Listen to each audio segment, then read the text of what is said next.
AITA for walking out of the airport when I saw my MIL standing there at the gate? Plus update. I-32F want to start off by saying that my MIL and I are not close. In fact, we really don't have a great relationship at all. Since the literal first time I met her, she's compared herself to me and basically has made it her life mission to make me feel like crap. A few years back, she decided she'd now try to get on my good side by overpraising me and everything I do. She even goes as far as full-on copying me, like that one time she got the same tattoo as me right after I'd gotten it on myself.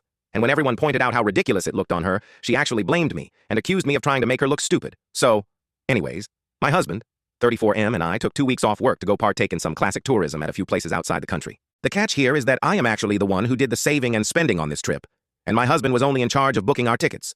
So of course my husband's mom wanted to come along and threw multiple temper tantrums when I told her no.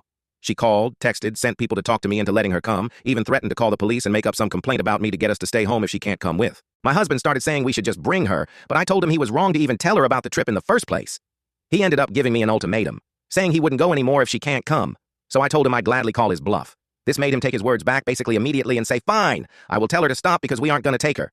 After this, things got quieter, suspiciously quieter. The day of the trip finally came and we got to the airport around 4 p.m. While we were walking to our gate, my husband was walking way up ahead of me and was looking left and right like he was trying to find someone. I tried asking him what was going on with him, but he just ignored me and didn't give me any answer. He ended up leading me to the waiting area, and the first thing I saw was his mom standing there with her luggage. I literally froze in my tracks. I couldn't move and just felt this huge cold wave washing over me as I was absolutely fuming inside. I mean, I can't even describe this feeling to you guys. It was so bad. The moment she and my husband went in for a hug, I just silently turned around and started walking towards the exit. My husband followed me while shouting at me to stop. He tried to stop me, but I told him off in the harshest way possible. He tried to say I was overreacting and that his mom was there anyway, and I should let it go and not mess the trip up for us. I told him that he and his mom could still go, but that I was going home. So I did.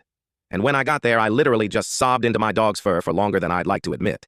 As it turned out, he had booked her a ticket without me knowing. That's when things got quieter. Anyways, he came home about an hour later, yelling and raging about how pathetic and spiteful I was to walk out and go home and ruin the trip last minute. I told him he caused this to happen. He said that I was being so hard on his mom that it's ridiculous. I refused to fight anymore, but he kept on berating me, then called my family to tell them that the trip was canceled and that it was because of me.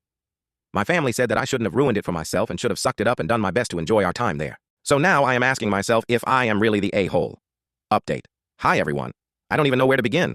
Things have been an absolute nightmare recently, and I genuinely feel like I am losing my sanity. So for more details about my situation, I think it is important to mention that my husband's mom favors him over all his siblings. This dynamic that they have has affected his relationship with them, and obviously me as well. He's never seen an issue with how differently his mom treats him, but it bothers me and made me feel uncomfortable. In many instances, I have found myself making excuses for his behavior, even in my post. I did it spontaneously, and I don't even know why. But I guess it's because of how much I love him, and because I really, really wanted to be able to work these types of things out without letting them affect our marriage. As for what ended up happening with the trip, he tried to have a talk with me, but most of what he said came from a place of blame towards me. I just couldn't continue with this argument. I told him I needed space and that I would be going to stay with my sister for a while. He didn't take it well. He literally got up from the couch and opened the door, telling me to go right then. In that moment, seeing how he was still not even anywhere near understanding what he had done just made things perfectly clear to me. I had pictured years and years of my life being lived like that, and I was just like, no, I literally can't do it.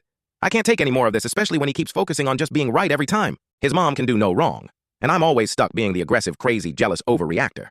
All these people's opinions and concerns were like a spark for me, like the wake-up call I really needed. Though I wish that it didn't get this far, what's done is done. Right now, I'm staying with my sister. I brought my dog with me as well. He sent me his last message telling me I'm the one choosing to end what we had together. But I believe it's the other way around, especially with how he keeps making his mom the victim in this situation. It's become clear now that we just keep going in circles with no end in reach, and I'm just so exhausted and overwhelmed. I'm not mad at him and don't expect him to change his ways, but at least I have options to decide what's best for me and my future, even if it's separation or divorce.